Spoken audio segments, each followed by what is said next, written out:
Allahumma salli ala Muhammad wa ala Surah Taha lagi, ayat yang ke-30 ni. Carilah dari Quran itu muka surat berapa. Muka surat 30 ni. Tubik situ, tubik. Kita nak baca dulu sebagai apa panggil round pertama ni sampai ke 40, ayat 40. Tengok sini sekarang berapa. Boleh baca ya? A'udzu billahi minasy syaithanir rajim.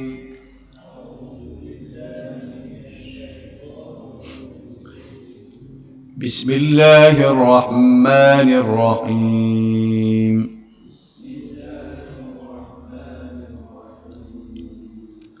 Qala qad utita su'laka ya Musa.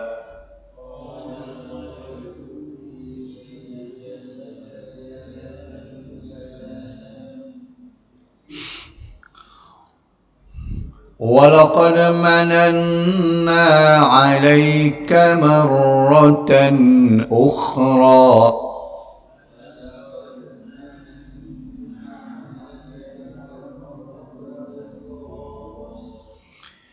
إِذْ أَوْحَيْنَا إِلَى أُمِّكَ مَا يُوحَى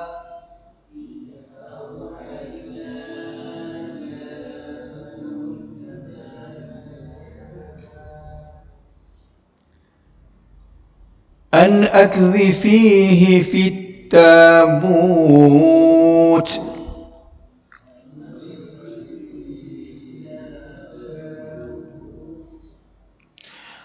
فاقذفيه في اليم فليلقه اليم بالساحل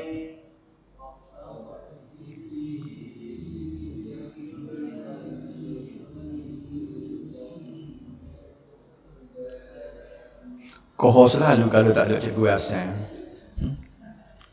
Ada dia seorang itu boleh mengatasi 10 orang lain.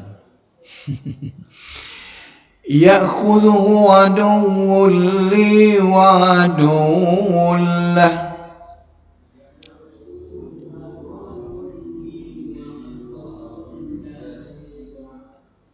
Wa alqaitu 'alaika mahabbatan minni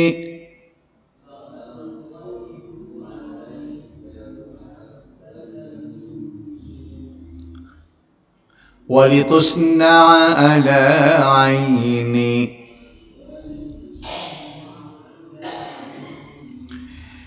إذ تمشي أختك فتقول هل أدلكم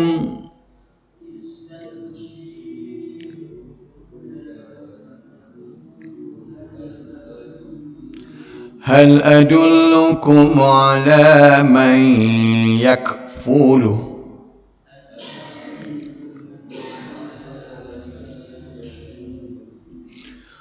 فرجعناك إلى أمك كي تقر عينها ولا تحزن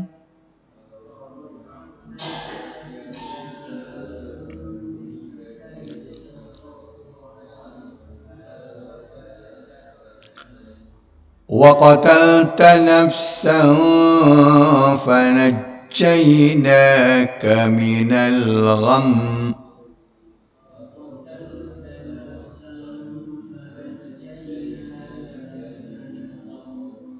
Bila berarti gham tu kena lam, jangan kata gham. Pasal ada saat tu kena gham. Masa nak berik tu biar berik dengan lam sikit ming tu dah. فَنَجَّيْنَاكَ مِنَ الْغَمِّ وَفَتَنَّاكَ فُتُونًا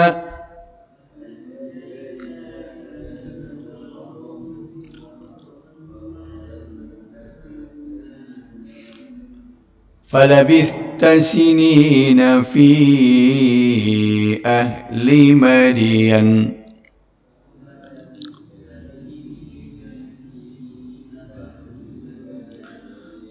ثم جئت على قدري يا موسى.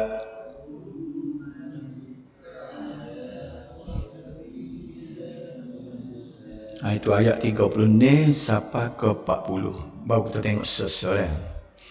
Ayat 30 ni dia mula-mula. Ni cerita Nabi Musa ni. Surah ni sedap dia cerita. Baru ni kita tahu Nabi Musa tu Tuhan beri mukjizat. Ada 2 mukjizat dia. Ingat tak apa dia? Tokak jadi ular. Nombor 2, tangi tu bik cahaya. Baik, ayat 30 ni pula, qala qad utita su'laka ya Musa. Qala tu Allah berfirman. Katanya Tuhan, qad utita su'laka ya Musa. Sesungguhnya telah diberikan kepadamu apa yang engkau pohonkan itu wahai Musa. Hak mu minta tu Tuhan kata aku beri. Gapo dia? Allah meluluskan permohonan Nabi Musa alaihissalam sebanyak 8 kali. Hak Nabi minta 8 kali tu boleh. Gapo dia? Nombor 1, dilapangkan dadanya dalam menghadapi kebenaran semasa menyeru Firaun. Ingat dah dulu dia minta, dia baca satu doa yang kita boleh jadikan doa kita. Rabbi shrah li sadri wa yassir li amri wahlul 'uqdatam min lisani yafqahu. Rabbi shrah li, Tuhanku, lapangkanlah dadaku. Wa yassir li amri, dan mudahkanlah kerja buat aku. Wahlul 'uqdatam min lisani, dan rombokkanlah sipu-sipu kesimpulan yang ada di lidah aku supaya pasih kecek. Bapa suruh rombok segala simpulan yang duduk di lidah tu, yafqahu qawli, supaya mereka boleh faham perkataanku. Tahu tak? Jadi doa ni boleh kita guna juga untuk kita nak pergi interview, ambil berkat doa. Nak kecek dengan orang, nak kira bercara. Dan kalau mulut Tok Guru ni setiap kuliah dia baca sama. Rabbi shrah li sadri wa yassir li amri wahlul 'uqdatam min lisani yafqahu qawli. Supaya Tuhan ni rombok hak kita nak kecek jadi gagak, jadi gapo ni, supaya kita jadi lancar. Tahu tak? Jadi bila Nabi Musa minta supaya lapangkan dada dia, maka Tuhan kata, "Hei Musa, aku terima segala permohonanmu." Jadi nombor 1-nya daripada 8 perkara ni yang Nabi Musa terima daripada Allah Subhanahu Wa Taala sebagai makbul permohonan dia, dilapangkan dadanya dalam menghadapi kebenaran semasa menyeru Firaun. Nak jumpa Firaun ni ala kepala. Kecik tak kena dia bunuh selalu.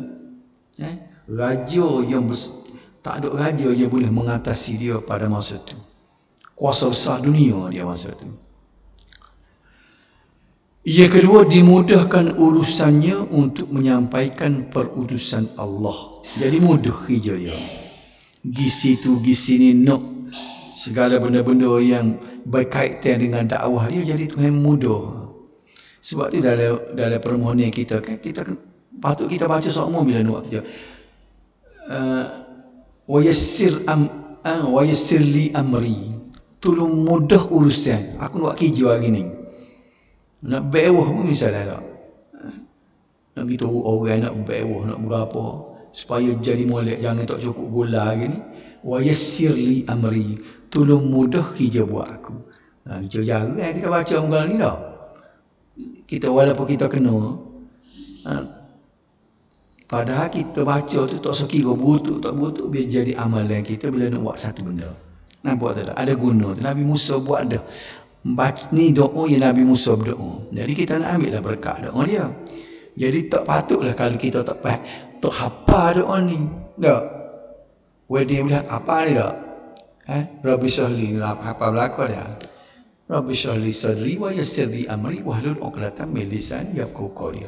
Tu apa lagi tak Yang ketiga, dibukakan simpulan dari lidahnya. Tuhan berlaku punya kuasa. Kita tak tahu idea nak kecek. Nak pergi kira ni, kira ni, kira emsa. Nak mula ke mana. Kadang-kadang kita nak kecek ni nak mula tak kerti. Tapi kalau dia orang buat mula, tubik lah. Jadi benda ni, kita minta Tuhan culu rombok. Sipu lidah ni. Payah nak tubik ni. Biar dengan cara tu, Tuhan tolong kita. Biar licin. Pekecek pen kita lah. Biar lancar. Kemudian yang keempat pula, ia Tuhan tolong Nabi Musa ni, orang-orang yang diserunya dapat memahami pengajaran yang diucapkan. Perkataan yang dia pilih tu mudah faham. Yafqahu qawli belakang tu, supaya mereka memahami perkataanku. Cikgu nak mengajar, patut masuk kelas ni, start esok lagi mengajar ni, baca semua tiap-tiap kelas. Nak yafqahu qawli, supaya budak faham kalau kita ajar. Kadang-kadang perlu hujak dia kita royak. Faham? Dok cikgu. Tak ada asyik dah. Biar orang yang dengar tu faham. Kita royak pun. Ada kadang-kadang orang royak benda kita tak tahu lah. Berselipah. Apa nak royak tak tahu. Kecik royak banyak. Main ambil ni mana nak royak muka ni. Dia royak bobe royak kita. Hurrah tu kat dia. Klik, tahu tak dia ambil butir. Apa nak royak tak tahu. Jadi kita minta supaya perkataan kita tu Tuhan tolong biar orang faham. Kalau orang tak faham, tak ada guna kecik seorang. Yang kelima, Tuhan tolong juga permintaan Nabi Musa, dia minta pembantu, assistant. Jadi salah seorang keluarga ni dijadikan pembantu kepadanya. Siapa dia? Nabi Harun, abang dia. Nabi Harun ni, kelebihan Nabi Harun daripada Nabi Musa banyak-banyak. Walaupun darjat tinggi Nabi Musa tu Rasul Ulul Azminya. Ada pun Nabi Harun, Nabi dan Rasul saja. Dia tidak masuk dalam Ulul Azmi, jadi 5 orang tu. Tapi kelebihan Nabi Harun, nombor satu, lidah dia pasir. Dia kecik sedap daripada Nabi Musa. Nombor 2, Tuhan dia comel. Nabi Musa ni dia kulit gelap, hitam manis. Nabi Harun ni comel, putih. Adik-beradik pun tak serupa. Tampan, orang yang tampan Nabi Harun. Namun di antara mereka Nabi Harun yang dipilih sebagai pembantu ni ada sini. Disebabkan ada kelebihan, Nabi Harun ada kelebihan. Kerana dia lebih pasih dalam pertuturan. Lemah lembut, dia tidak gasan seperti Nabi Musa. Nabi Musa ni dia mudah, dia backing. Dia bunuh orang Nabi Musa. Orang Kipti yang bunuh dia. Tak kena kecek dia menapah lalu. Backing Nabi Musa. Tengok dia doa kau bila dia marah. Kau Firaun tu. Ya Nabi kita Nabi Muhammad dia tak pernah doa supaya Tuhan turun bala. Tapi dak Nabi Musa tak kena dengan Firaun. Innaka qad ataita fir'auna wa mala'i zinatan wa amwala. Ya Allah, kamu telah kurniakan kepada Firaun ini perhiasan dan harta benda dunia. Rabbana liyudillu an sabilik. Hei Tuhan, dengan harta benda, dengan pengaruh dia telah menyesatkan orang daripada jalanmu. Sesak habis orang kih dia. Rabbana tamish ala amwalihim. Ya Allah, kalau begitulah bendanya, maka tolong hancurkanlah harta benda dia. Wasyadud ala qulubihim, dan koci rapatlah hati dia Firaun ni, jangan dia berimeh. Hatta yarwal azabal alim, sehingga dia tengok azab. Dia minta Firaun jangan berimeh. Koci rapat hati dia. Dah jahat sangat. Tengok Noah dia backing Nabi Musa. Jadi berbanding dengan Nabi Harun ni, Nabi Harun dia lembut. Kecil lembut, dia beralah kat orang, rupa pula comel. Yang ketujuh, diteguhkan kekuatan dengan bantuan Nabi Harun. Bila ada Nabi Harun tu, bukan ada saja Tuhan menjadi Nabi Musa tu ada kekuatan. Alai kepala nak jumpa dengan Firaun. Nak jumpa orang besar, lebih kurang pun kita berasa kenali tu. Nak jumpa Firaun yang kuasa duk tangi dia boleh bunuh orang bila-bila masa. Okay. Dan nombor 8, Nabi Harun dijadikan pihak yang bersekutu di dalam urusannya menyiarkan perintah Allah. Jadi Nabi Harun ni pula garang hati dia, turut berdakwah pula. Jadi 8 perkara ni Tuhan lulus permohonan Nabi Musa. Kemudian ayat yang ke 37 pula, kita baca sekat 40 tadi. Walaqad mananna 'alaika marratan ukhra. Dan demi sesungguhnya kami telah pun mengurniakan kepadamu berbagai nikmat pada satu masa yang lain sebelum ini. Apa dia? Ayat selagi pula, idh auhayna ila ummika ma yuha. Ketika kami ilhamkan kepada ibumu dengan memberitahu kepadanya. Kita nak ulah ni, apa dia 2 perkara tadi. Allah menyatakan bahawa kurniaannya sangat luas, sudah sepatutnya meluluskan permintaan Nabi Musa itu. Nombor 1, Allah telah mengilhamkan kepada ibu Nabi Musa dalam mimpinya. Dalam ayat ni dia kata ma yuha, diwahyukan. Dia guna perkataan wahyu. Sebenarnya dia ni bukan Nabi. Wahyu-wahyu ni untuk Nabi dan Rasul sahaja.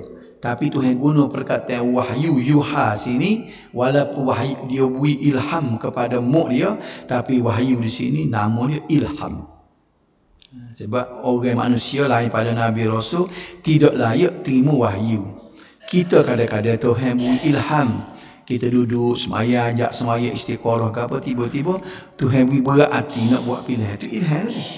Tapi tak boleh panggil wahyu lah kata. Baik, jadi Allah mengilhamkan kepada Nabi Musa dalam mimpi dia.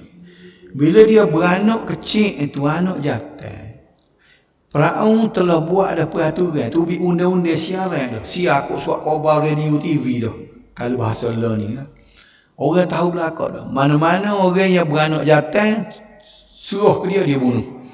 Dia akan cari kaki tangan dia, pegawai Firaun akan masuk kapung, tubik kapung, masuk kota, tubik bandar. Cari siapa-siapa dia beranak anak jantan, dia bunuh. Apa dia bunuh tu? Kerana tukar sihir lah kerenaknya. Tukar sihir raya Firaun mu akan jatuh kepada seorang Nabi yang mari ini dia kata menyebabkan runtuhnya kerajaan yang begini besar. Jadi Firaun ni dia takut benar. Dia jadi raja. Raja ni kaedah dia kalau jatuh takhta dia marah benar, dia tak apa maaf. Betul tak? Sebab tu dia marah raja pergi latih raja lain. Ingat tak? Kalau di Kelantan dulu, dia pergi latih raja lain, bawa hotel dia mula.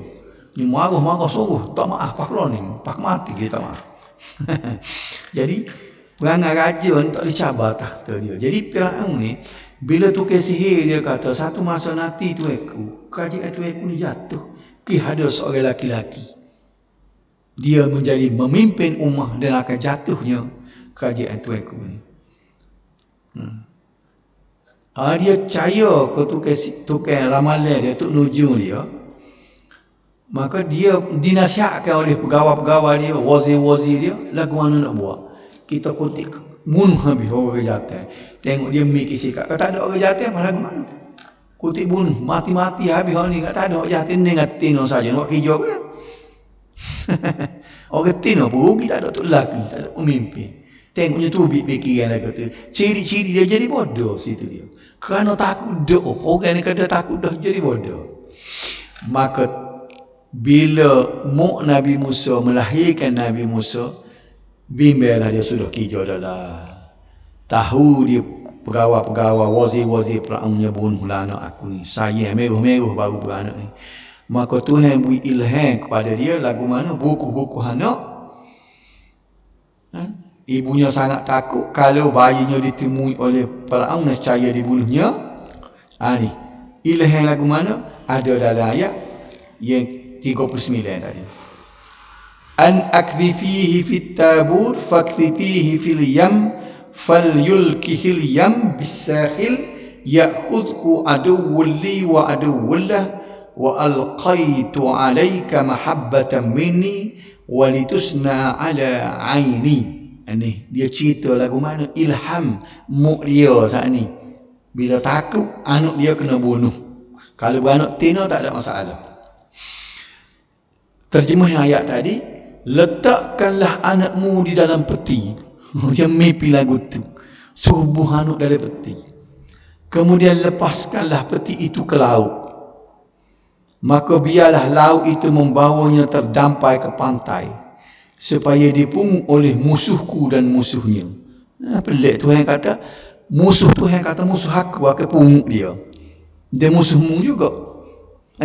Musuhnya, musuh Nabi Musa sendiri. Dan aku telah tanamkan dari kemurahanku perasaan kasih sayang orang terhadapmu. Nabi kata, bila mu perangi orang jumpa ni, orang akan sayang ke budak ni. Dan supaya engkau dibela dan dipelihara dengan pengawasanku. Bila orang jumpa anakmu nanti, orang pera, orang lain pera anakmu, tapi Tuhan kata, aku sendiri yang kawal. Nak jaga molek anakmu tu supaya selamat. Kenapa tak? Jadi, mimpi tersebut mengandungi arahan supaya ibu Nabi Musa meletakkan bayinya ke dalam sebuah peti, buh dalam peti, di dalamnya dialah dengan kapah. Budak tu lembut lagi. Buh kapah dalam peti, dan di luarnya disapu minyak tak siwi bocor. Pandai dah dia wak sil dia teri pandai dah dulu. Dia cuma minyak tak. Jangan masuk air. Lemahlah anak kalau masuk air. Pada nyawa ke mana dia tebuk lah kali lubang ke atas tadi. Buh dalam peti, bubuh minyak tak siwi diresapi oleh air, tok dalam sungai terus dihanyutkan ke dalam sungai Nil. Sungai Nil ni sungai yang terpanjang dalam dunia. Sungai Nil ni comel bersih air ni lah. Siapa dia pergi Mesir? Ya bagi dah. Pergilah tengok anak ni. Pergi ke sungai Nil. Dia ada perahu di atas tu, kapal kecil di atas tu. Kita boleh ada restoran bergerak. Restoran bergerak. Nak gila lah dulu pok-pok rombongan kajian lagi. Dengar berita, dia ada talian gelek dah. Itu jadi gigi. Takut malu pok-pok tu. Nak gila lah buat jadual malam tu nak pergi makan malam di atas kapal sungai Nil ni. Dengar-dengar cerita dia ada talian gelek sambil makan. Nyambil gambar demo, masuk ni atas, perah dah pok-pok. Timah lema timsah pok-pok esko, duduk joget. Jadi nak royak comel sungai ni. Jadi dia lepas Nabi Musa tu dari sungai ni. Raja dengar tak cerita ni dek? Macam kita dengar gitu-gitu je tak? Peti tersebut dibawa oleh arus menuju ke cabang anak sungai yang mengalir ke sebuah tamir raja ke punyaan Fir'aun. Tuhan punya perancangan Tuhan. Anyugil, nanti punya sakuk di pohon kayu dekat dengan tamir raja Fir'aun. Di sanalah peti tersebut tersadai dan diambil oleh Fir'aun. Fir'aun pun mengambil bayi itu dan memeliharanya di istana, ia akhirnya nanti menjadi musuhnya. Pego dia. Sebelum itu peti tersebut hanyut di hadapan Fir'aun yang duduk berehat bersama isterinya. Nama isteri dia Asia. Dia duduk bersantai, petai-petai, bela-bela minum kopi. Ya, makan roti bakar. Contohnya gitu. Duduk tepi itu, duduk berehat. Tiba-tiba dia terlihat peti tersebut hanyut. Peti gapo ni molek hanyut. Dia pun memerintah kepada wazir-wazir dia, ambil dia kata. Tiba-tiba didapati di dalamnya seorang bayi yang sangat elok rupanya.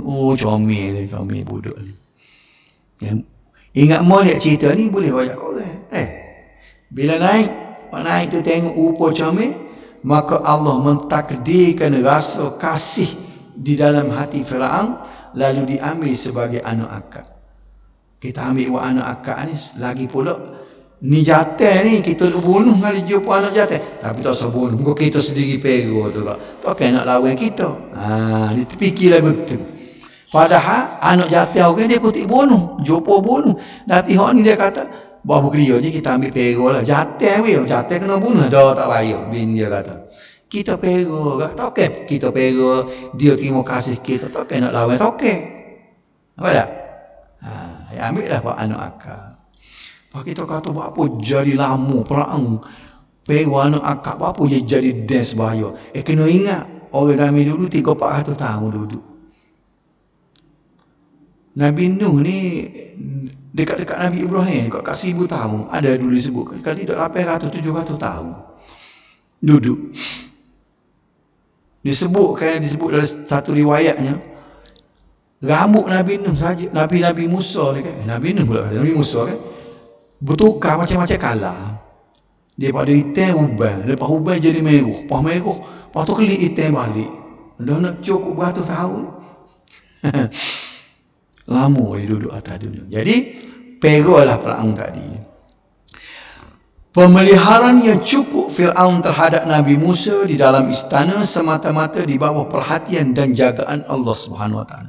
Tuhan sendiri je jaga. Jadi terkedir Fir'aun tu buat molek lah, mengasuh dia, duduk atas riba dia semua. Ayat pula, ayat mana kita baca akhir sekali 40 tadi dah. Baca doa ni dah.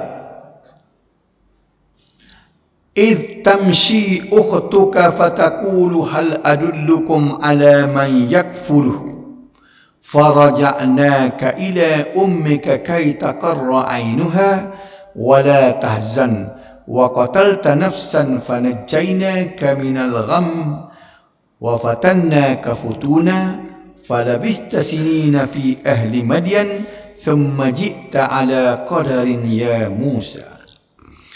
Ketika saudara perempuanmu pergi mencarimu lalu berkata kepada orang-orang yang memungut.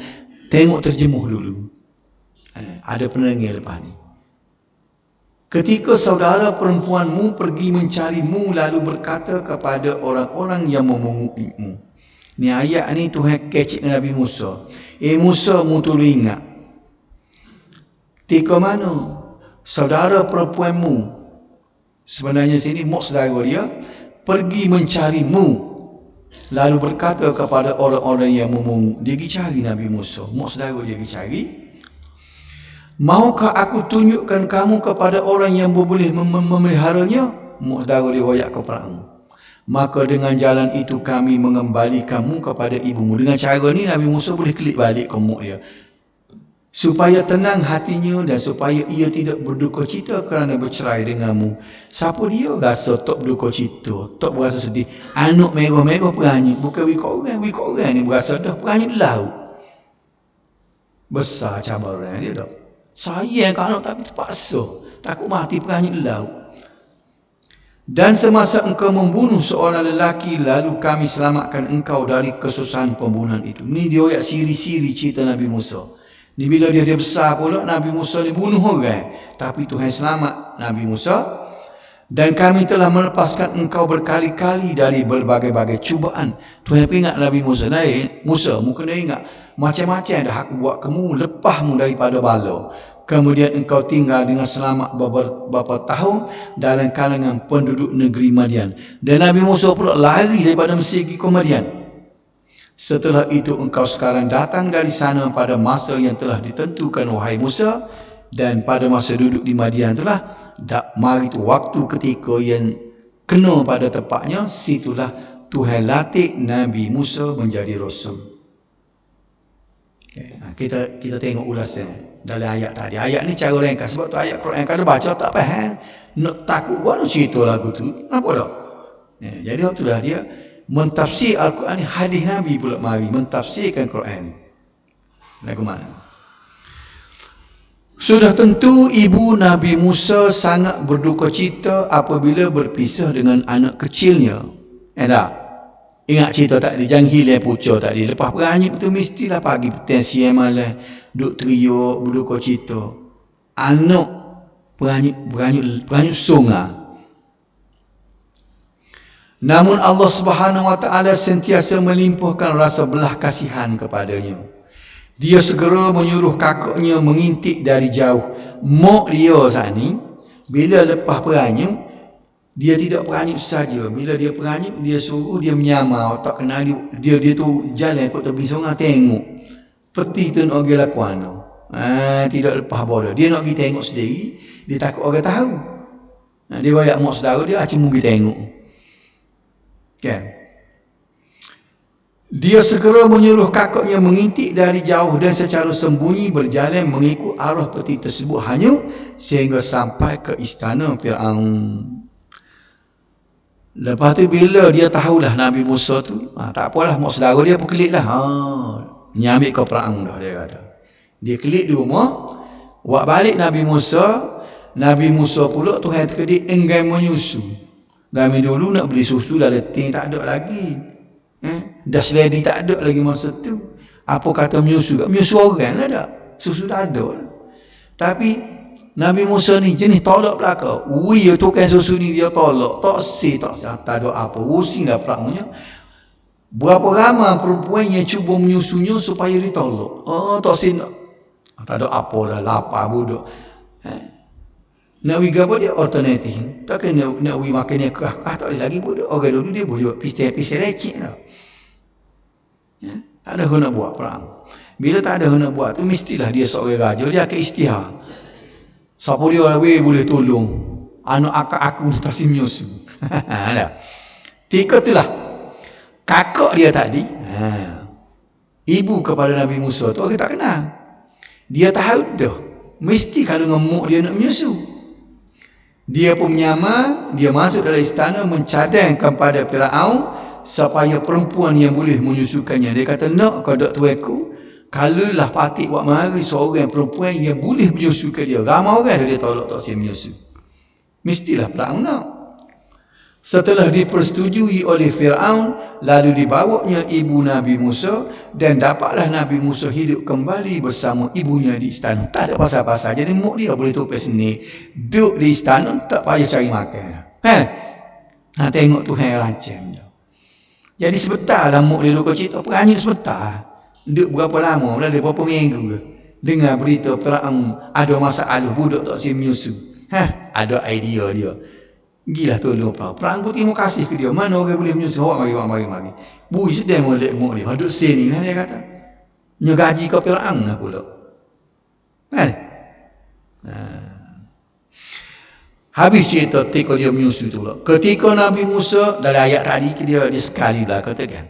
Ketika Nabi Musa berusia 30 tahun, dia tengah remaja, tengah gagah ni.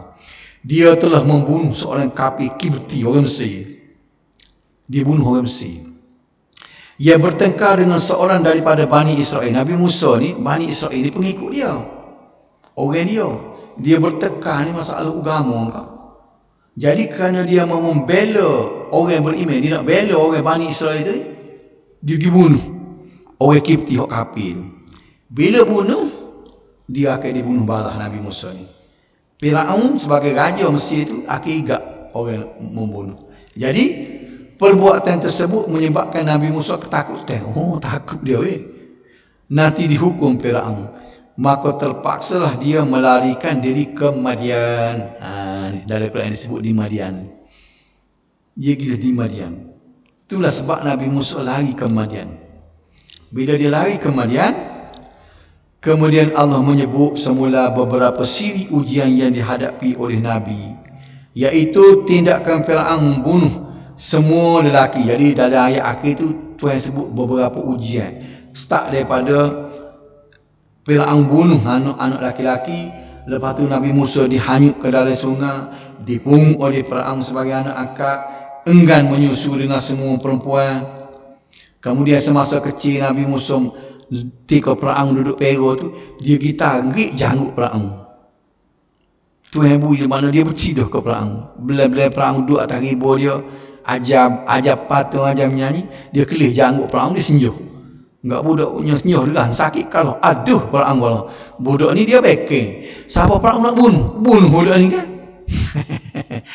Tapi bila bunuh mujulah isteri Firaun, dia kata apa kat dia kau tikir dengan budak pasal dia kata. Jadi bini dia je pelembut backing Firaun nak bunuh lah tu. Kita tengok cerita-cerita Melayu pun raja tak isteri sikit nak bunuh bunuh budak ni. Ya Allah, duk kira apa kat dapat kau budak kecil. Tak boleh ni dia kata ni. Lawan orang ni kalau setara ni. Terfikir Firaun besar ni lawan aku ni. Kecil lagi ketika taruh janggut dah. Tak ada orang. Nak jamu selah aku takut janggut aku. Dia senyih main-main ni.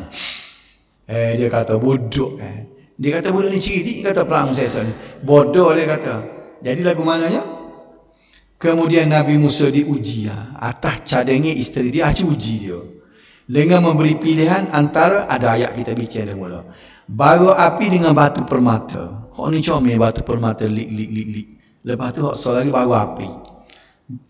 Nabi Musa dia cerdiknya kelis dia nak kau permata, tak kena ambil api.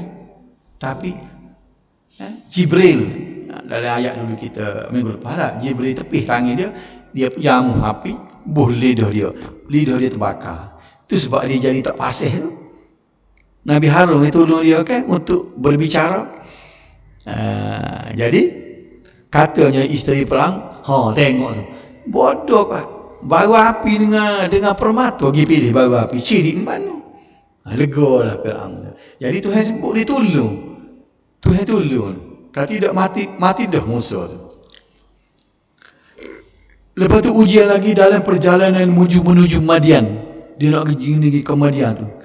Nabi Musa mengharungi berbagai sengsara sehingga mengabdikan diri untuk menjadi pengembala kambing. Molek-molek duduk istana, takut kena bunuh. Lari dia ni ke Madian, duduk mari berdagang negeri orang nak cari makan apa payah. Maka terpaksa lah cari kerja, jadi jom mera kambing. Kebetulan dia pera kambing tu keluarga Nabi Syuaib. 10 tahun jadi koli pera kambing. Supaya Ahmad Albak. Pera kambing, Nabi Musa pera kambing 10 tahun maka gaji pera kambing kepada keluarga Nabi Syuaib. Khidmatnya selama 10 tahun itulah dijadikan mas kahwin mahal untuk mengistrikan anak Nabi Syuaib. Akhir-akhir dia boleh nikah dengan anak Nabi Syuaib, nama dia Safurah. Sebab tu Nabi Musa ni natu Nabi Syuaib. Lepas tu bila nikah, kemudian Nabi Musa datang ke Jabal Sur di lembah suci tua, tepat pada masanya mengikut takdir Allah Subhanahu Wa Taala. Ketika itu Nabi Musa berusia 40 tahun untuk bersedia menerima perutusan daripada Allah dan dilantik sebagai rasul. Dan semasa itulah dia baru mendapat seorang anak. Umur dia 40 tahun. Dia Nabi Tuhan perintah pergi ke Al-Muqaddasi Tua, lembah suci tua. Situlah latih dia jadi rasul, jadi nabi. Dan Nabi Musa ni sebagaimana dia disebut dulu, dia boleh catch dia ingat dia dengar Tuhan firman. Dia jawab balik, aku latih menjadi rasul gini-gini, tugas ke dia. Dia baru boleh anak. Ingat tak cerita dulu dia duduk dengan anak dia dalam keadaan gelap, masa tu gelap lagi, makan tak ada, air tak ada. Tiba-tiba dia tengok ada cahaya lik. Dia pun royak ke bini dia, jaga malik anak ni, lagi tengok takut ada api, kita boleh cucuh mari buat api pak kita kata. Bila dia pergi sana tu lah, bukan api tapi perintah Tuhan turun situ. Musa, aku latih mu jadi rasul, pergi segera ke Mesir. Tinggal anak dengan isteri dia, tak ada air, duduk dalam gelap, pergi Mesir. Pasal perintah Tuhan, tengok ujian dia. Tak ingat habis dah ke anak ni. Hak ni lawyer Asyah Jalil marah ni, jangan tunggu Nabi, dia kata. Lelaki yang tidak bertanggungjawab. Tengok dari Facebook dia tulis. Dia ni kena ngucap semula ada. Budak ngaji nak ini Asyah Jalil. Dia pok-pok Siti Kasih. Dia tu dia kata dia tak teringin pun, dia kata kalau suami dia mengikut Nabi. Nabi ni dia kata tinggal di ayat Nabi Muhammad. Tinggal bini duduk di goh Hira, dia kata. Membiarkan isteri. Kita pun tak ada minat sikit abuk nak suruh untuk lelaki untuk Nabi. Tengok dia boleh kecil lagu tu. Ni kalau dia dengar cerita ni, dia kata berat. Tak bertanggungjawab sungguh Nabi Musa. Anak bini duduk tepi jalan, tak ada api, tak ada air, tak ada makan ni, tinggal pergi ke Mesir. Bukan dekat, tinggal pergi Mesir. Tapi ujian dia baruan boleh anak, tiba-tiba kena tinggal. Itulah ujian dia. Namun kerana tugas daripada Allah, isteri dan anaknya terpaksa ditinggalkan. Kita